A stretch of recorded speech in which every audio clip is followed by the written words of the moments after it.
Voici donc une vidéo qui va concerner, parler de la gravitation sur Terre, sur Terre.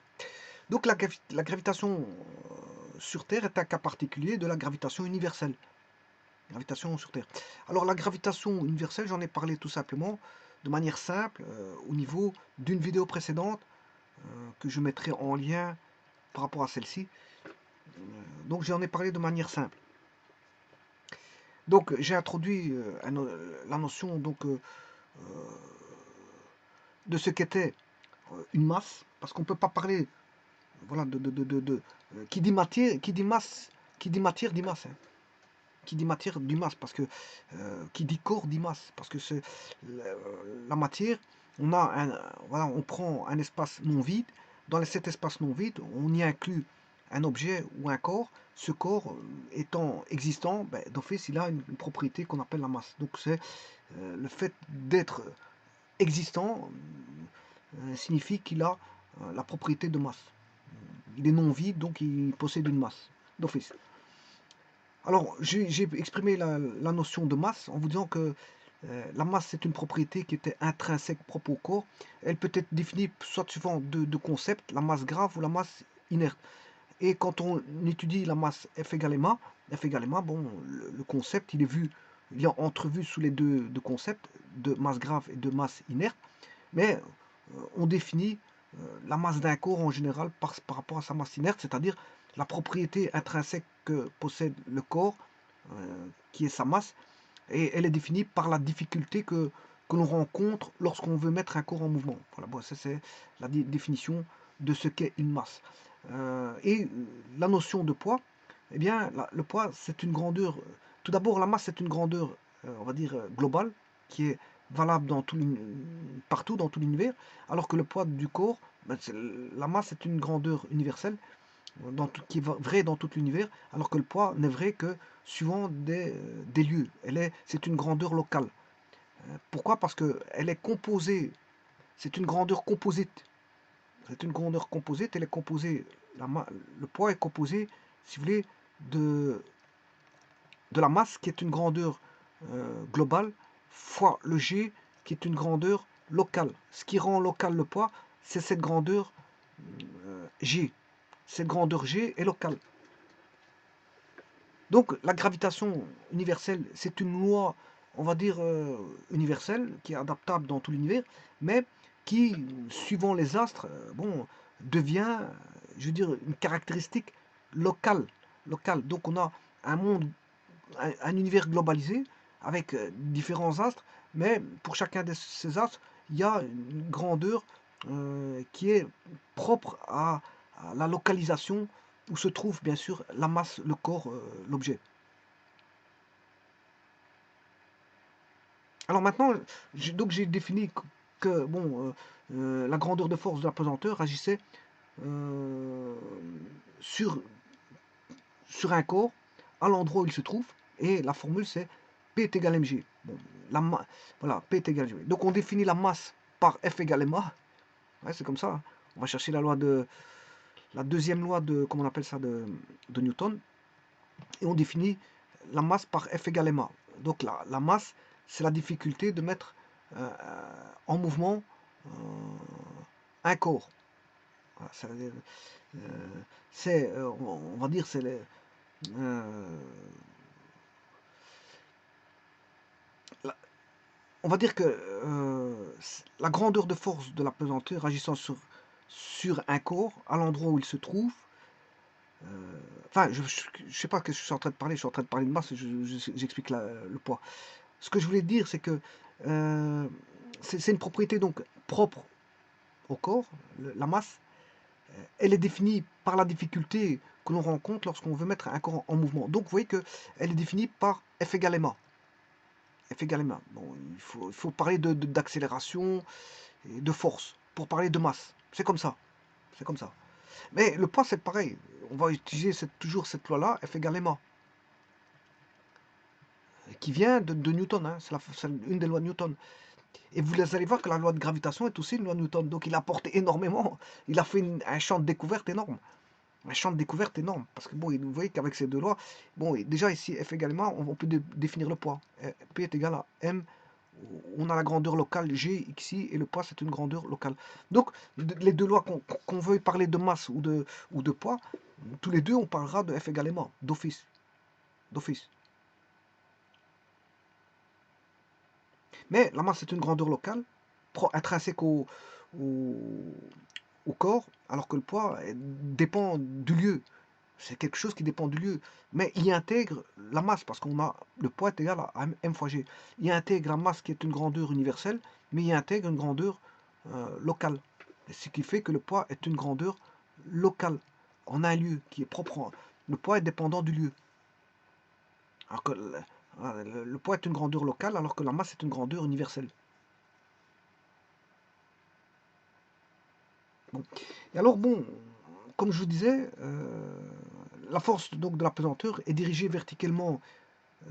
C'est une force, le poids c'est une force. Donc c'est un vecteur force.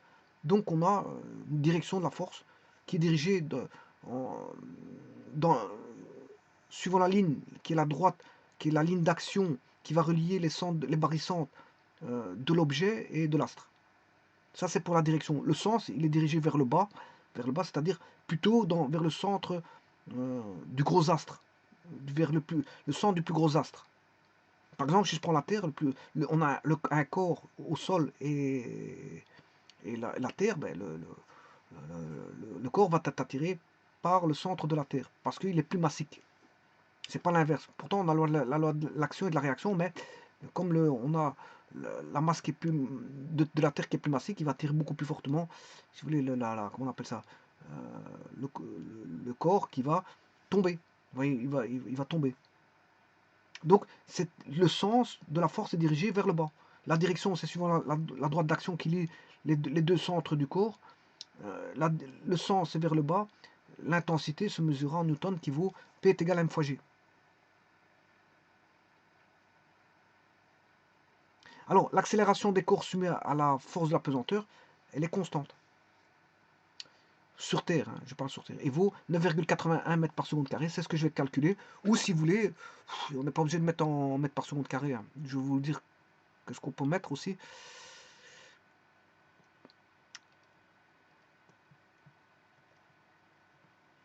Si vous mettez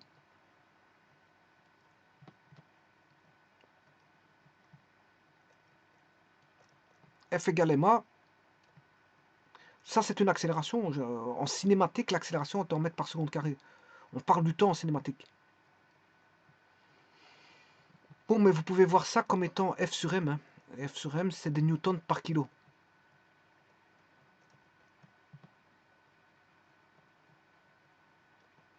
Des newtons par kilo. Donc on peut avoir des newtons par kilo, des mètres par seconde carré. Bon, ça dépend ce que le traitement que vous faites. On peut parler soit en mètres par seconde carré ou en newtons par kilo. Et pour la Terre, bon, le G vaut 9,81 mètres par seconde carré. On en définit le G, l'accélération G. On le définit pour ainsi dire G. C'est-à-dire, si une voiture qui a 2 fois l'accélération de 9,81, on parlera de 2G. Il fera 2G. Un avion fera 2G, 3G, 4G. Ça dépend de l'accélération qu'elle a. Hein. En parlant en fonction de G. Et même par rapport à une autre planète, on peut faire des comparaisons par rapport à G. On parlera par rapport à G. L'accélération de tel astre fait autant de G. Donc, voilà, par rapport à une comparaison qui est donnée sur Terre. Et donc, la force de la pesanteur résulte essentiellement de l'attraction que la Terre exerce sur les objets proches de sa surface. Donc, il existe une telle force agissant sur les objets éloignés, qui est la gravitation universelle découverte par Newton, et c'est ce que je vais voir maintenant d'une manière un peu plus moyenne. Comme je vous ai dit, j'ai vu la manière simpliste, et là maintenant, je vais voir la moyenne, la moyenne, et je vais vous calculer ce fameux G. C'est une manière plus moyenne. Alors, cette manière plus moyenne, on va dire, va faire intervenir les calculs, bien sûr, ça vous aurez compris.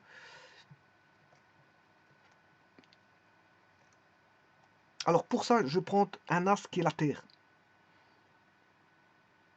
Je prends la Terre.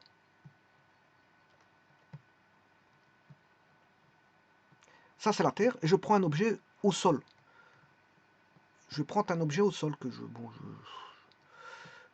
cet objet-là, il est au sol. Voilà. Cet objet est au sol. Alors, la Terre attire tous les objets au sol, ce qui est logique, parce que s'il n'attirait pas au sol, les objets, on partirait, hein, on partirait.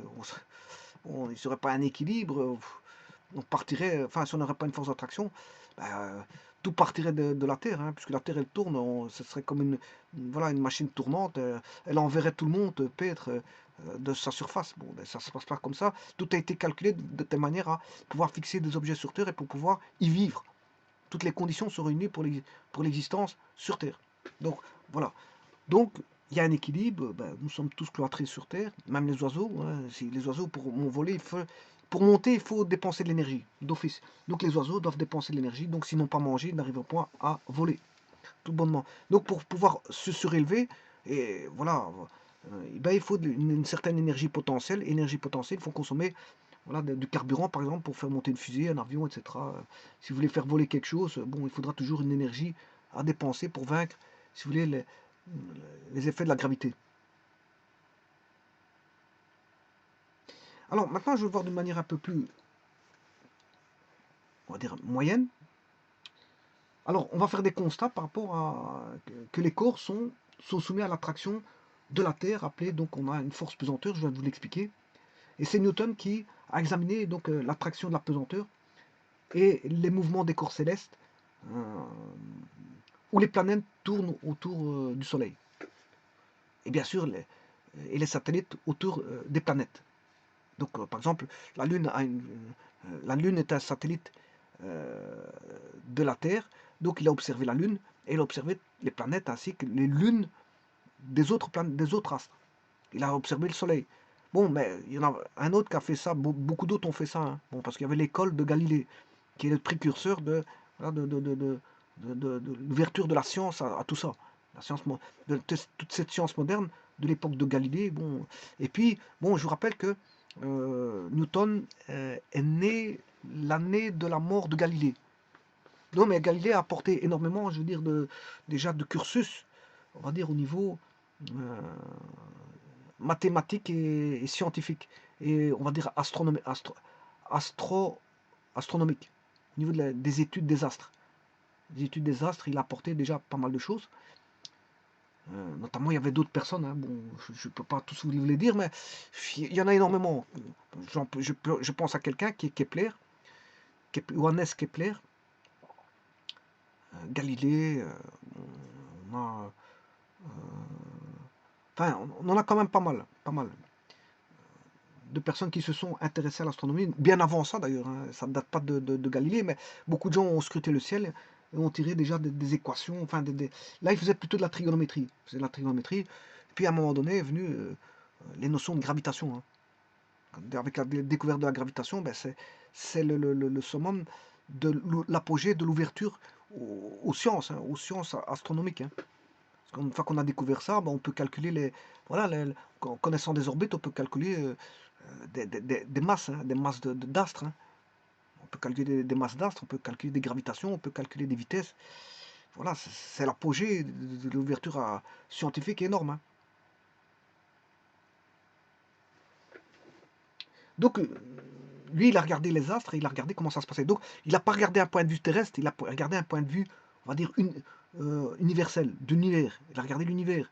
Il s'est orienté vers le ciel, et là, le ciel, ça fait partie de l'univers, et donc, il n'a pas pris, comme certains le font, à regarder les masses par rapport à deux mains, donc une balance, et de penser qu'il n'y avait que la masse. Voilà.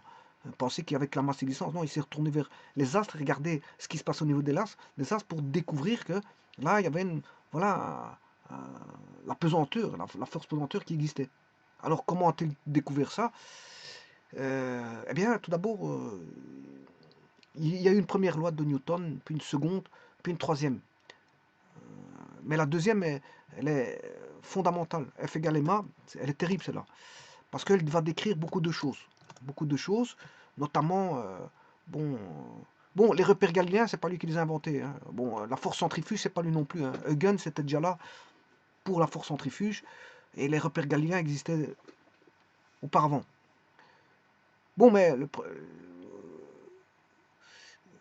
Parce que pourquoi prendre un repère fixe? Ben, c'est plus facile. On ne va pas commencer à utiliser un repère où tout tourne, hein. Bon, c'est un petit peu embêtant. Les repères mouvants, c'est embêtant, hein. Il y a l'effet des décalages qu'il faut remettre par rapport à des variables. Donc, bon, c'est un petit peu embêtant, les repères.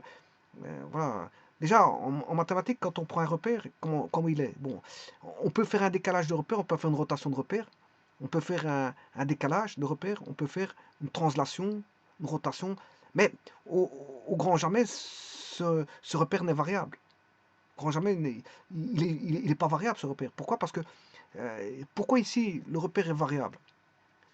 Mais tout simplement parce qu'on est dans un espace-temps et que la notion temporelle fait en sorte que ben, on peut avoir des repères variables en fonction du temps.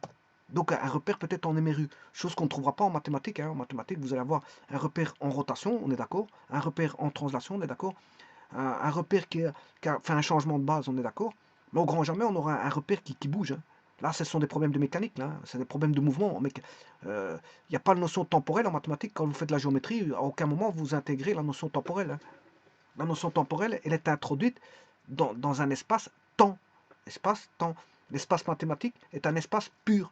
C'est un espace, il y a les espaces euclidiens, espace affine, voilà, qui est allégé par rapport au euclidien. Il y a d'autres espaces. Voilà, il y a les espaces de courbure. Mais à aucun moment, vous allez travailler avec le temps, en mathématiques, on travaille avec le temps, la notion temporelle, elle est décrite, je veux dire, en sciences. Donc là, à ce moment-là, quand il y a des notions temporelles, le problème c'est que on peut avoir un repère en translation, mais c'est embêtant de travailler avec un repère mouvant. Donc autant se positionner dans un repère fixe. Et là, bon, et la plupart des gens, on travaille avec des repères fixes parce que sinon les calculs, il faut chaque fois remodifier par rapport au repère qui est mouvant. Bon, ça c'est un petit peu embêtant. Ah, bon, là, c'est plutôt les ordinateurs qui savent faire ça. Parce que il y a une variation d'un repère par rapport à l'autre. Donc, la variation du repère mouvant, ben, il faut en tenir compte à chaque instant. Chaque instant, ce repère, ces coordonnées sont mouvantes, hein, sont changeantes à chaque instant. Donc, voilà. Donc, la plupart des personnes avant Galilée travaillaient avec des repères déjà à base qui étaient fixes, hein. Bon, c'était, voilà, c'était, on va dire, c'est tout à fait naturel de vouloir quelque chose qui ne bouge pas pour travailler, quelque chose qui ne bouge pas. Donc, les repères 3 étoiles fixes constituent un repère galiléen. D'autant plus que c'est difficile de travailler dans l'espace parce que tout bouge. Tout bouge. Alors à un moment donné, si tout bouge, il faut quand même prendre un point fixe et se dire, bon, celui-là, il ne bouge pas. Ces 3 étoiles fixes constituent un repère galiléen, mais très éloigné, hein, ces étoiles. Ouais, on repère 3 étoiles, on se dit, bon, celle-là ne bouge pas. Ben alors on peut scruter le ciel parce que ça constitue un repère. Ça constitue un repère où ça peut m'aider de savoir, ah ben, tel objet il était là-bas à tel moment, ben, par rapport au repère fixe. Bon, je sais maintenant ce qu'il est. Voilà, on peut faire. Voilà, les autres astres ils peuvent bouger, il n'y a pas de problème, hein. Du moment que j'ai fixé un repère fixe dans le ciel, il n'y a pas de problème. La question de repère, il faut euh, la mettre euh, directement à plat dès le début. Vous traitez un problème dans l'espace, ben, tout bouge, ben, comment faire pour avoir des bonnes coordonnées? Ben, vous prenez un repère fixe. Voilà. Donc, et un repère fixe, c'est ce qu'on appelle un repère galiléen, un repère inertiel. Un repère galiléen et un repère inertiel. Et bien sûr, déjà les gens auparavant, ils utilisaient ça auparavant, parce que c'est plus facile d'utiliser ça, comme je viens de vous dire. Voilà, mais le principe d'inertie est applicable dans un repère fixe. Vous allez me dire, ouais, mais la Terre, elle tourne. Oui, mais c'est parce qu'on néglige, je vais négliger ici la rotation de la Terre. Je néglige. Et dès le moment où je néglige la rotation de la Terre, ben, ça devient un repère fixe, il n'y a pas de problème. Donc ce qui veut dire que moi, dans ce cas-ci, bon, je vais mettre tout d'abord, je vais mettre ça ici. Voilà. Et alors, je vais relier de centre à centre. euh, je relie de centre à centre la Terre et le corps. Bon, le gros as, c'est la Terre. Voilà, je relier la Terre, ça c'est la Terre, et ça c'est le corps. Donc maintenant, elles se relient de barycentre à barycentre. Et là, je peux définir un repère fixe, parce que je me dis que bon, la Terre ne tourne pas ici. Ben, il est fixé, je ne le fais pas bouger. Donc là, je le considère comme étant un repère galiléen, pourquoi pas. Bon, alors j'ai un repère, il est dirigé vers le bas, pourquoi? Parce que la gravité, enfin la force de gravitation, que je vais ici appeler G, Je vais l'appeler G pour une fois. Voilà. Ben, tout d'abord, avant de l'appeler G ou quoi que ce soit, bon, celui-ci, je peux l'appeler Z, hein. Je l'appelle l'axe Z avec une base que je peux appeler K. Et alors, bien sûr, il est situé, ils sont, la force, la ligne d'action, elle relie les deux centres à centre. La force est dirigée de bas vers le haut, enfin, de, de haut vers le bas, je m'excuse, de haut vers le bas. Parce qu'on est attiré vers le centre de la Terre, hein. Donc c'est haut, le sens c'est vers le bas, de haut vers le bas. Parce on tombe vers le sol, le corps tombe vers le sol. Donc le corps est attiré, il est maintenu au sol. Il y a un équilibre, si vous retirez la surface du sol, le corps il tombe. Point. Vous retirez la surface du sol, le corps il tombe. Voilà. Donc, et maintenant, donc, on a le sens est défini vers le bas, sens vers le bas, direction de centre à centre, ligne d'action des barycentres, et la norme, elle vaut P, qui vaut M fois G. La norme vaut M fois G. Et justement, c'est ce que je vais chercher ici. Donc, d'où vient ce M fois G? Bon, tout d'abord, elle vient de F égale ma. La force, ça va être le poids. C'est la force d'attraction que, la Terre attire, je veux dire, le corps, mais le corps aussi attire la Terre, mais comme la Terre est plus massique, et la Terre, elle va attirer le corps. Donc on a M fois G. Voilà. Alors maintenant, regardez bien. Donc la norme, elle vaudra, c'est une projection directe de P sur, comme ils sont parallèles, je le rends scalaire de cette manière-là. Là, il est rendu scalaire. Voilà. Il est rendu scalaire. Ou encore, j'aurais pu même faire ceci. Je mets le vecteur K, voilà, mais je le rends scalaire, voilà, comme ceci. C'est-à-dire que je fais une projection sur l'axe du repère R, sur Z, si vous voulez, sur l'axe Z. Voilà, et ça, c'est sa norme. La norme voudra P M fois G. Et c'est ce qui va m'intéresser ici. C'est la norme. Alors, pour avoir la norme, justement, je vais aller chercher la loi d'attraction, enfin la loi de gravitation universelle qui vaut les corps s'attirent avec voilà,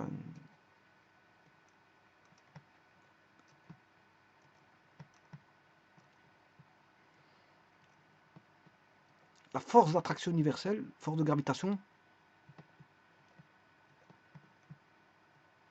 que je vais appeler F gravitation, en norme, est égal à la constante de Cavendish, qui au départ était un petit peu erronée. Ben, maintenant, à l'heure actuelle, on a une valeur exacte, hein, 6,67 fois 10 moins 11. Ça, la constante de Cavendish, la constante voilà, de gravitation universelle, bon, moins 11, voilà, elle vaut ceci. Bien sûr, c'est en Newton mètre carré. C'est facile de trouver ça, hein. Vous remettez le gamma, vous mettez tout à gauche et vous trouvez le gamma. Newton mètre carré, kilo carré. Ouais, il suffit d'isoler le gamma. Vous isolez le gamma, vous trouvez voilà, les unités. Alors la force de gravitation, bien sûr, elle est proportionnelle à une constante universelle trouvée par Cavendish, mais bon, il n'était pas très précis, il a fallu des recalculs. Bah, de toute façon, tout n'était pas précis, même à l'époque comment on appelle ça, de Newton, c'est normal, à leur époque, c'est déjà bien d'avoir trouvé beaucoup de choses. La science ne va pas venir du jour au lendemain en vrac, sinon il n'y aura aucun intérêt à la vie, hein. Si on vous donne tout en main, du jour au lendemain, en une journée, vous découvrez tout en une journée, il n'y a aucun intérêt à la vie à ce moment-là. La vie, c'est je veux dire, de faire des découvertes et d'avancer en fonction de son temps. C'est surtout ça. Les temps varient et les découvertes varient dans le sens d'avancer. Parfois, on recule. On n'avance pas toujours. Parfois, il y a des outils qui sont utilisés puis qui sont bannis. Ah, voilà. Il y a beaucoup d'outils, hein. Je vais déjà vous montrer un bouquin où il y avait des outils qui étaient utilisés auparavant qui ne sont plus utilisés. Bon. Alors ça, c'est la loi de la gravitation universelle. Bon, c'est-à-dire que euh, les corps s'attirent, dans l'univers, c'est comme ça, hein, les corps s'attirent, Et ça, c'est dépendant du produit de leur masse, des deux masses. Hein. Si je prends deux corps, bon, tous les corps s'attirent. Hein, par exemple. Voilà, j'en ai une, deux, trois, j'en ai cinq. Lui, il attire lui, celui-là, il attire celui-là. Voilà, celui-là, il attire celui-là. Celui-là, il attire celui-là. Celui-là, il attire celui-là. Celui-là, il attire celui-là. Celui-là, il attire celui-là. Celui-là, il attire celui-là. Voilà, on a un réseau de force. On a un réseau de force, c'est ce qu'on appelle un champ de force. On a un champ de force. Voilà, dans tout ça, c'est toutes des forces. Hein. Bon, voilà, on ne retrouve qu'un champ de force invisible, bien sûr. On a un champ de force invisible. On baigne dans un champ de force invisible. Voilà, c'est tous les astres, c'est comme ça se passe comme ça. Il y a des attractions, voilà, qu'on ne peut pas voir. Et bien sûr, j'en ai oublié, hein, parce que bon, il y a celui-là qui attire celui-là. J'ai pas tout fait, bien sûr. Il faut faire tout le réseau, tout est lié. Hein. Et voilà, et c'est dépendant de la distance. Plus la distance est grande, et plus euh, la force est petite. Plus c'est éloigné, plus l'interaction. En tout cas, il faut savoir deux choses. Cette force de gravitation, elle est négligeable pour différents cas. Quels sont les cas où c'est négligeable? Pour les forces interatomiques. Parce que les forces interatomiques, à l'échelle atomique. À l'échelle atomique, les masses sont tellement petites. Donc fatalement, la force de gravitation sera petite. On les néglige parce que la force de Coulomb est beaucoup plus grande que les forces de gravitation au sein de l'échelle atomique. Donc à l'échelle atomique, on laisse tomber les forces de gravitation, c'est tellement petit. Maintenant, au niveau de l'éloignement, si la distance est tellement grande, la distance étant, c'est inversement au carré de la distance, la force de gravitation est inversement proportionnelle au carré de la distance. Si on a une distance tellement immense, la force de gravitation ne pèse plus rien. Donc voilà, il y a ces deux cas de figure où la force de gravitation ne vaut presque plus rien. Voilà. Mais il y a des cas de figure où la force de gravitation n'est pas négligeable. Elle est négligeable à grande distance, elle est négligeable à très petite distance. Voilà, on va dire ça comme ça. Et donc, je vous ai montré un réseau de force. Si je prends un astre, je fixe un système qui est un astre bien précis, on aurait une résultante de force. Hein. Donc, la gravitation, c'est pas entre deux corps, hein, c'est entre une multitude de corps. S'il y a une multitude de corps dans les parages, mais il y a une force de gravitation due à toutes ces multitudes de corps. Donc, on aura ce qu'on appelle, on va dire, une résultante de force. On n'a pas toujours de masse. Hein. On peut avoir 10 masses, 15 masses, 20 masses, 30 masses. Voilà, on a une résultante de force due à toutes les interactions de force dues aux différentes masses. Donc on a une résultante. Mais ici, moi, je prends que deux masses. Je n'ai pris que deux masses. Voilà. Et donc, pour traiter différentes masses, il faut traiter de corps à corps. D'une masse à l'autre, trouver la force, puis d'une masse à l'autre, trouver la force. Toujours en prenant un système bien défini. Vous définissez un système, vous voulez savoir quelle est la force résultante pour tel astre. Eh bien, vous regardez tous les astres qu'il y a autour. Et quelles sont les forces extérieures de tous les astres autour de l'astre qui fait système.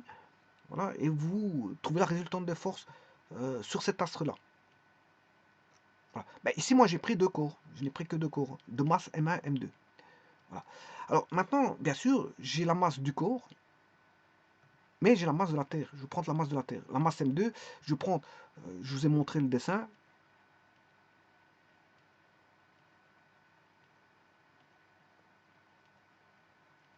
Voilà.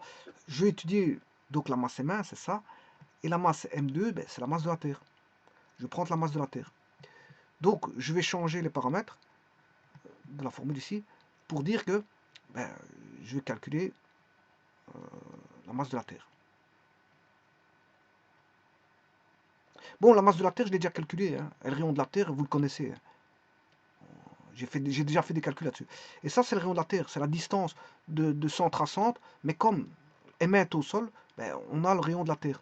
C'est le rayon de la Terre. Bien sûr, au carré. Pas oublier le carré. Voilà. Et maintenant, je vais calculer ça. Bien sûr, j'aurai M1 fois la masse de la Terre. Bon, je vais faire de la place parce qu'on ne voit plus rien.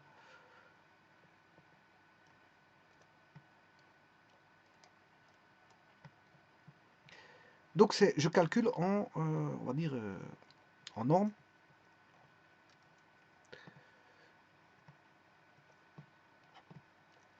Masse de la Terre. Bien sûr, je vais introduire le gamma ici. Je vais vous dire pourquoi. Gamma sur R rayon de la Terre au carré.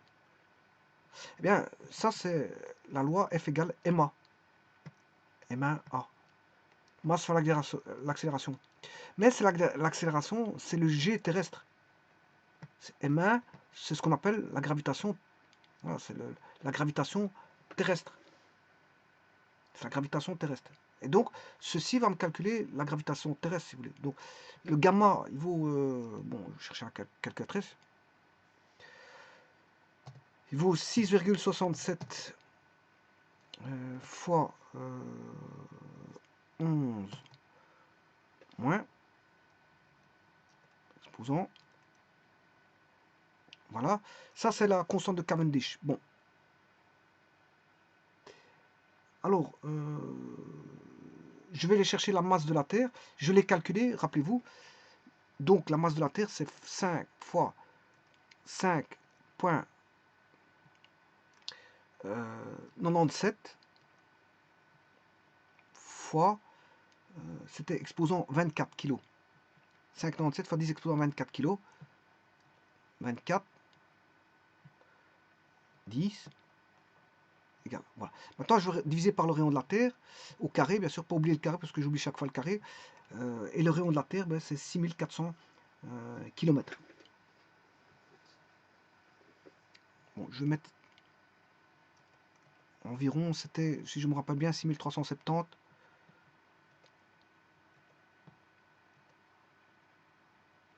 Oui, il y a une petite erreur. Il y a une petite erreur, je vais vous dire où ce qu'elle est. Si on peut pas, on sait pas remonter. C'est pas remonter en arrière, non. C'est parce que c'est 9370 km, mais j'ai oublié de mettre en... Bah, c'est pas grave. Je vais juste multiplier par 9370 au carré, parce que l'erreur est dans... Voilà, ça c'est ce que j'avais obtenu auparavant, en faisant gamma fois la masse de la Terre. Mais j'ai oublié de mettre en mètres, divisé par 9370 km fois 1000 mètres, parce que c'est dans le système MKSA. Voilà. Ça, je mets au carré et je fais égal. Voilà. Voilà la gravitation universelle.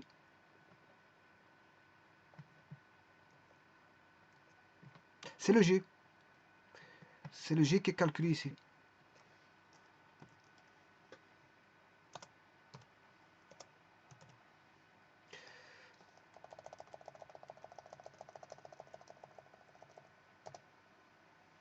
La valeur de G. Donc, qu'est-ce que j'ai fait? C'est la gravitation terrestre, c'est local. J'ai pris, bien sûr, la masse de la Terre, qui c'est voilà, c'est un astre, c'est la Terre. J'ai pris le rayon de la Terre. Donc c'est un astre qui est la Terre. La Terre. Si vous prenez un autre astre, vous n'aurez pas ça. Par contre, la masse, elle ne bougera pas. Hein. La masse, c'est une grandeur globale. Ça, c'est une grandeur globale. L'accélération de la pesanteur, c'est une grandeur locale. Donc, fatalement, la force de gravitation sera une grandeur locale. Et en fait, cette force de gravitation n'a rien d'autre que la force de pesanteur qui est le poids. M fois G. Donc, le poids ou la force pesanteur, elle est dépendante du lieu.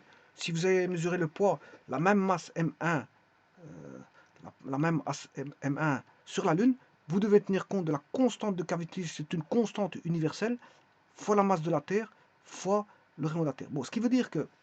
Ça veut dire quoi? Bon, ça veut dire que déjà, là, on a une constante. Est-ce que c'est réellement une constante? Pas du tout. Hein. Pourquoi c'est pas une constante?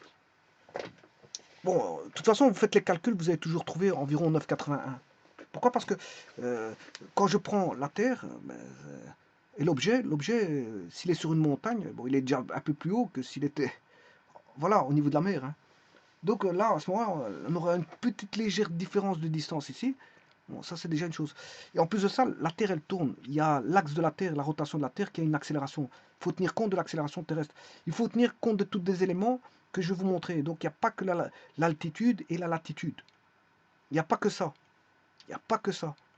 Il y a d'autres éléments à tenir en compte, vous allez voir. Et que l'axe de rotation de la Terre. Enfin, l'accélération de la Terre, je m'excuse. L'accélération de la Terre. Il n'y a pas que ça à tenir en compte. Vous allez voir que si vous voulez savoir exactement que vos G avec précision, il faut aller chercher beaucoup d'éléments.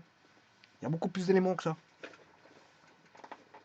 Bon, en tout cas, pour une compréhension moyenne, c'est déjà bien, hein. Celui qui, bon, bien sûr, on peut mesurer avec un dynamomètre, hein. Ça, bon, vous aurez compris que on peut mesurer ça avec un dynamomètre. Voilà, et pas là, en ce moment, on va être dans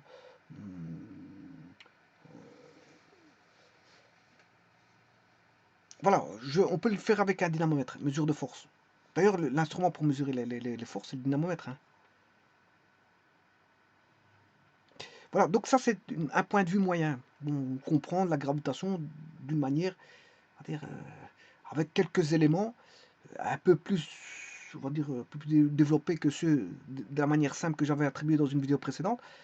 Mais on peut déjà se débrouiller à comprendre déjà plus ou moins qu'est-ce que c'est qu'une gravitation. Elle va dépendre, voilà, d'une accélération propre à l'astre. Donc on est dans un champ gravitationnel là. Qui dit gravitation, qui dit force dit champ de force, qui dit ensemble de force dit champ de force, qui dit ensemble de voilà, d'accélération. Enfin, on est dans un champ ici gravitationnel.